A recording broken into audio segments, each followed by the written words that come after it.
Dash is dead. Very, very dead. In case you don't know, this is the sonic Rainboom. As the name implies, it's what happens when a Pegasus flies so fast that they break the speed of sound and create a rainbow at the same time. But with those kinds of breakneck speeds, that of course begs the question, can Rainbow Dash's speed kill her?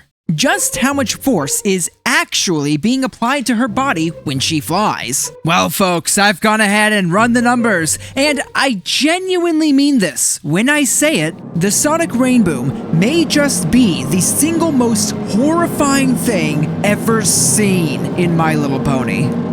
To figure out just how much force is being applied to Rainbow Dash, we need to first figure out how fast she is going. Now, many people who are much smarter than me have already spent a lot of time calculating just how fast she is going when she creates the sonic Rainboom, but the numbers that people have found range literally anywhere between 200 miles per hour and Mach 10. 10 times the speed of sound. So rather than do what literally everyone else has already done and calculate her speed for the 100th time, for the sake of this video, we are assuming that to create the Rainboom, she is going the implied standard speed of sound, which is 343 meters per second or 761 miles per hour. But her speed isn't actually the real danger here. The real danger is her acceleration. And by using her top speed, we can calculate her acceleration. You know how you often hear people say, it's not the fall that kills you, it's the sudden stop? Well, her acceleration is kinda doing the opposite of that, giving her a very sudden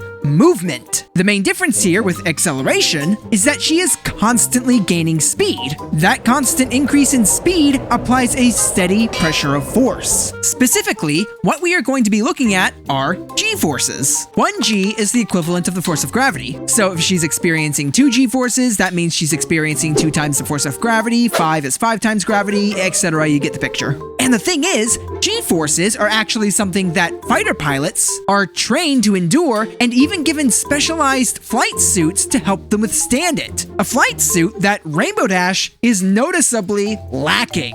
For us to get her approximate acceleration, we simply need to time how long it takes for her to go from 0 to Mach 1, which, by looking at the first time she creates the sonic Rainboom, it takes her precisely 20.1 seconds to boom, which, fun fact, is actually 20 seconds slower to boom than the average person after eating Taco Bell. That brings her acceleration to 17.06 meters per second squared, which really isn't all that extreme in terms of flight forces. For reference, when you go skydiving, you are experiencing about 1 G during freefall, so really just normal gravity. And when deploying the parachute, you can briefly experience about 3 to 6 Gs. And your initial acceleration is roughly 9.8 meters per second squared, which just from skydiving is already more than half of what Rainbow Dash is doing. Rainbow Dash here is only experiencing 1.7 Gs, which, while yes, it can be felt, really isn't that much when you consider that a roller coaster can generate roughly twice that. Albeit they're in small bursts, but even then, 1.7 Gs is not that much. So surprisingly, her acceleration here will not hurt her. 20 seconds is more than enough time for her to safely reach those speeds. Okay, so maybe she survives that. But what about the air friction or wind resistance? Thing is, when I first came up with this video idea, I thought she was gonna burst into flames from this. But no! Allow me to introduce you to John Stapp. This man sat on a rocket sled to test just how fast a human could go without much protection from the elements. After strapping into the rocket sled, he was blasted across the desert at 600 miles per hour. And afterwards, he was completely fine, describing it as, quote, the easiest sled run he'd ever done. The worst he endured was some light bruising. The only reason he couldn't go any faster wasn't due to his limits, but it was due to the sled's limits. The track just wasn't long enough for him to safely reach those speeds over time. Otherwise, yeah, the G-forces would kill him pretty quick. But if there was enough time for him to reach those speeds, he absolutely could have gone faster, and given that he seems to be a bit of an adrenaline junkie, he probably would have very willingly gone faster. Well, aside from difficulty breathing and drying out her eyes due to not wearing any goggles here, Rainbow Dash is surprisingly fine fine. There's not enough air friction to cause her to burn up or anything. Worst case scenario, she feels a little warm and maybe swallows a bug.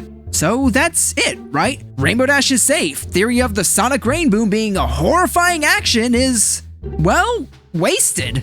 Well, what about the other Sonic Rainbooms she's performed? Surely across the entire series, there's at least one that happens to be fast enough to cause actual harm. And before you ask, yes, I am a bit of a psychopath. Thank you for noticing. And that's exactly why I took a look at every single Sonic Rainboom throughout the series, plus the movie, and found one where she goes from 0 to Mach 1 in 2 seconds. 2 seconds! We're not talking about a gradual increase anymore. That's 10 times faster than her first one. Our bodies, and more importantly, pony bodies, are not solid objects like rocks. We have a lot of moving parts. Her bones and outer flesh might be able to keep up with the acceleration, but her internal organs are soft and are going to compress and lag behind once they get moving, likely causing some serious damage and a force of 17.5 Gs. 17 times the force of gravity. For reference, human fighter pilots who are wearing anti-G suits and have had training can handle 9 Gs, but only for about 5 to 10 seconds, with 12 Gs technically being possible, but only briefly before blacking out. And Rainbow Dash is casually doing 17.5, which is enough to pull the blood from her brain in a fraction of a second and cause a near instant blackout. But you want to know the most shocking part about this? Any G-forces above 1 only apply if her acceleration is maintained, which means once she reaches her top speed, she's perfectly safe. Yes, this certainly has more risk than her 20-second acceleration we talked about earlier, but while this could kill her, it's still technically survivable. You know, provided she can stay awake the whole time and safely land. Maybe have someone there to catch her. She may experience some temporary vision issues, internal bruising, and possible vascular tearing, but could still technically, potentially, survive. There are examples of people who have gone above 20 Gs and survived. Going back to John Stapp, he managed to survive 46 Gs, which included multiple seconds of going over 20 Gs. Seriously! Seriously! Everything I try, every time I think I have her, this Skittle horse somehow manages to survive not only these insane speeds, but her absurd accelerations. Can't a guy catch a break? Can't you give me just one instance of her own speed being too much to handle? Wait a minute. Play that one back again. I'll introduce you. Oh, yes!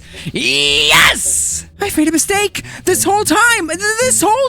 I have been purely looking at the Sonic Rainboom. But here, Rainbow Dash performs a normal Sonic Boom. Did anyone else know that she could even do that? In this scene, her acceleration from 0 to Mach 1 occurs in the span of less than a second. Only 0.33 seconds to be precise. Which, just saying, is still 0.2 of a second longer than it takes the average Taco Bell goer to go boom. That was awesome! No, not awesome, Rainbow Dash. Not awesome at all. Though something that is kind of awesome is that if you're watching this on a computer right now, type the word awesome while open to YouTube. Don't type it into the search bar or anything. Just type the word awesome. Supposedly, it's supposed to turn the progress bar into a rainbow, but in my experience, it's kind of broken, so let me know if it works for you. Woo! There's your fun YouTube Easter egg for the day, and that surely is worthy of a like and subscribe. At that kind of acceleration, we're not looking at 1.7 Gs, not 17 Gs, but 106 Gs, which, from what I can find, no one has actually survived that kind of acceleration. But also, it's never really been tested before. There are cases of people experiencing much higher G-forces in things such as car wrecks. Kenny Brock, for example, a Swedish race car driver, got into a car wreck where he experienced 214 Gs and survived. Unfortunately though, while he did survive, he also suffered many fractures and broken bones. But miraculously, he managed to make a full recovery after 18 months and went back to racing. Honestly, both this dude and John Stapp are freaking impressive. While writing this script, I almost went on a tangent about how many cool things these guys did, but then I remembered this is a Rainbow Dash video and I should probably get back on topic. Anyway, the G-forces of car crashes are not perfectly comparable to the G-forces from acceleration for a few reasons. The big one being that one is an instant stop and the other is a continuous pressure. The closest thing I could find to a human surviving that high G-force due to acceleration, once again, is John Stapp in 1954 on a rocket sled, where he experienced 46 Gs for 1.4 seconds. Meanwhile, a man named Eli Beating Jr., just 4 years later, survived 82.6 Gs for 0.04 seconds on another rocket sled. These are the most extreme examples we have of people surviving G-forces, but this was also back in 1958. So why haven't we gotten any higher over the years? Well, it's because it's freaking dangerous, that's why! We're not just gonna keep strapping people to rocket sleds, press go, and see how long it takes before we get to the center of a human like some kind of twisted, deranged Tootsie Pop commercial. Mr. Owl, do you know how many G-forces it takes to reach the center of a human? Oh, a good question. Let's find out. 1, 2, 3. A few moments later. The answer is 3. It turns out Star Strike is more delicate than my glasses. 'Tis but a scratch. But the thing is, while those numbers are very likely to kill Rainbow Dash, there is still a small chance that she lives, provided she doesn't somehow black out and crash. Like, it is super small, but the chance is still there. So that's it, right? This is the fastest we ever see her go. This is the most G-forces we will ever see her experience. Ah, who am I kidding? You know as well as I that we're not done here. No, we can go further. And it all goes back to that very first Rainboom we looked at. Yes, it's true that she survives the initial boom, but what about what she does after the boom?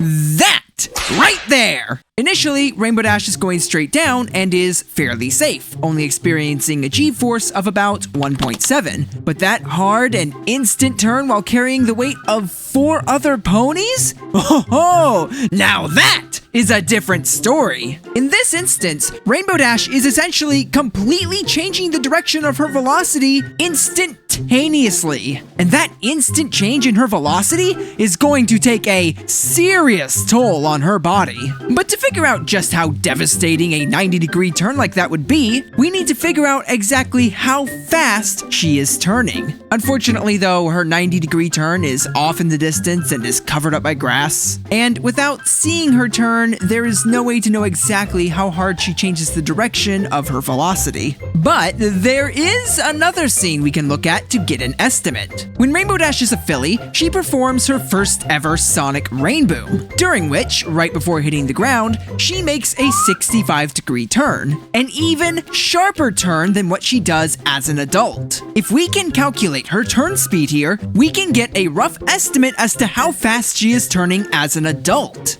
The thing is, this turn is seemingly instant with no curvature. Even if we zoom in on the Rainbow Trail, there is no curve in her travel path. Since G-forces are acceleration over time, and the time in this turn appears to be 0, that would mean that Rainbow Dash here is experiencing infinite Gs.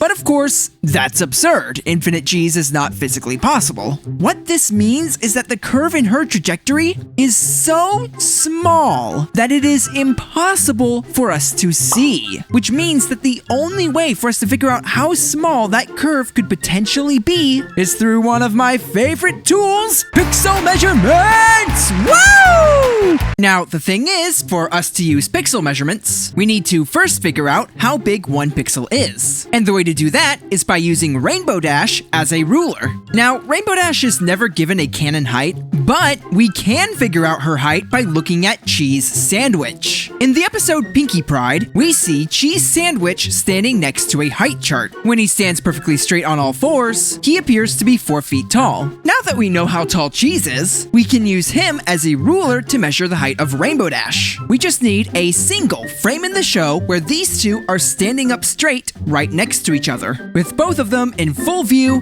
head to toe. And now, there is one tiny itty-bitty issue with that, and it's that this guy, for the love of all the rubber chickens in the world, will not freaking stand still. I'm telling you, I combed through this entire episode. I was going through things frame by frame to see if we could find any scene. And despite the fact that this entire episode's premise is him throwing a birthday party for Rainbow Dash, these two never once have a single frame in the show that meets all the necessary criteria for a proper measurement. But while we may not be able to get a clean shot of them standing next to each other, you know who he does stand next to? Pinkie Pie! And thanks to budget animation causing all these characters to have the exact same base, Pinkie Pie is the exact same height as Rainbow Dash. Thank you, Hasbro, for your budget animation! Using pixel measurements, Cheese Sandwich here is 390 pixels tall, and Pinkie Pie is 340, which means 97.5 pixels per foot, making Pinkie Pie, and consequently Rainbow Dash, 3.5 feet tall, or about 1 meter. Now, because this Rainboom was caused by Rainbow Dash as a filly, we of course need the height of Philly Rainbow Dash if we're going to be measuring things properly. In this shot with Rarity and Sweetie Belle standing next to each other, Rarity is 276 pixels tall, and Sweetie Belle is 196 pixels. 78.85 pixels here equals 1 foot, making Sweetie Belle, and consequently Philly Rainbow Dash, 2.48 feet tall. Now, here's where things get a little bit confusing. Even though we are measuring Rainbow Dash as a filly during this Sonic Rainboom scene, the render they used of her creating the Rainboom is the same animation they used when she created the Rainboom as an adult. How do we know this? Well, if you zoom in on Rainbow Dash in this scene, you can see that she has the same number 15 that was on her flank during the Young Flyers competition. Meaning that this is not Philly Rainbow Dash we're watching make the boom. This is adult Rainbow Dash posing as Philly Rainbow Dash. Oh, curse you, Hasbro, and your budget animation!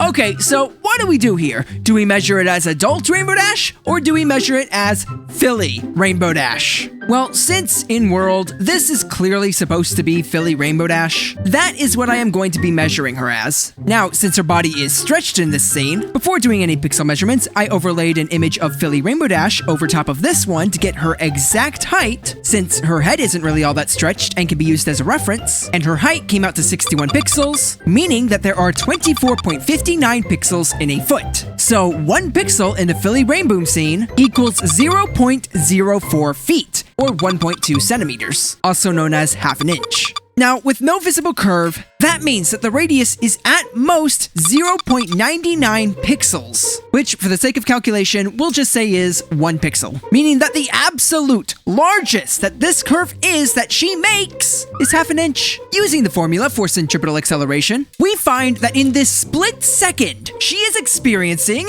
can I get a drum roll please? That is not what I meant, and you know it. Come on, give me a real drum roll. I can't. What do you mean you can't? Drum's gone. Okay, fine. What sound effect can you play? In about 7 seconds, a drum hitting city traffic. Oh, very well then. We find that in this split second, Rainbow Dash is experiencing, sound effect please,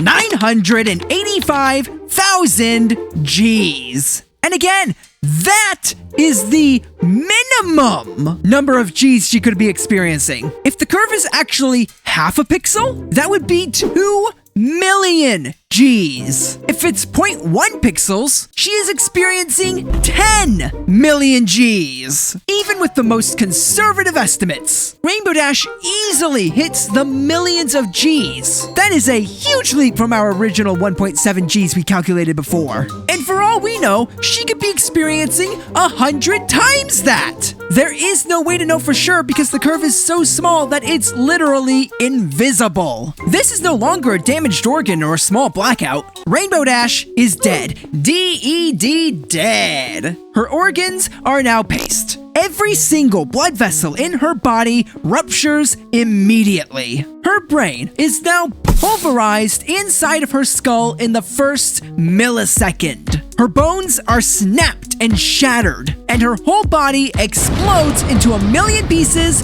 with no chance of survival. And ladies and gentlemen, it gets worse. But I hear you asking, how can it possibly get worse? There's nothing left. She's already disintegrated. Haha, but you see, that's where you're wrong. That's where you're very, very wrong, because there is something left. There are still 4 other ponies attached to her, clinging on for dear life that will soon be no more. And I am determined to see to it that they all meet a gruesome end. When she performs her Sonic Rainboom as an adult, every single one of them is experiencing the exact same thing that Rainbow Dash is. The only difference here is that they are all holding on to Rainbow Dash in some way. Rarity is holding on to her front hooves, while the other 3 are wonderbolted to her wings. Honestly, if survival wasn't such a joke at this point, holding on to and ripping her limbs off to slow their descent would actually increase their chances of survival. It's still not happening though. Their bodies are like pancake batter on the ground at this point, waiting for Celestia's son to just fry them up. You see, when a pony dies, their bodies become the grass pancakes, and the ponies eat the grass pancakes. And so, they are all connected in the great circle of life. By the way, did you know that grass pancakes are actually a thing in the show? Oatmeal? How about a sunflower smoothie? Grass pancakes?